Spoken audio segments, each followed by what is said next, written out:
Chief of defence staff general Anil Chauhan सध्या Britain दौऱ्यावर असून त्यांनी ब्रिटनचे CDS air chief marshal sir Richard Knighton यांची भेट घेतली।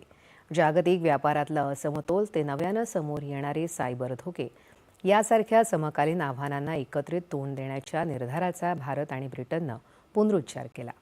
शांततापूर्ण आणि समृद्ध आशिया प्रशांत क्षेत्रासाठी काम करण्याची कटिबद्धताही त्यांनी व्यक्त केली।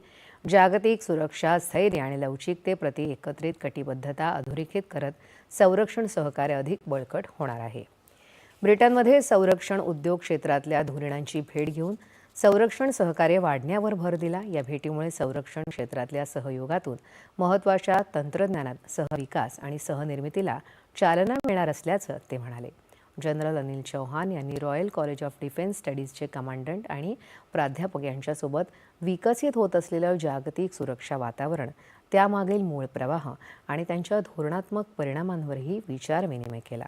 त्यांनी संघर्षाचं बदलणारे स्वरूप, धोरणात्मक पेच प्रसंग आणि एक स्थिर तसंच सुरक्षित जागतिक व्यवस्था घडवण्यात भारताच्या भूमिकेवरही प्रकाश टाकला।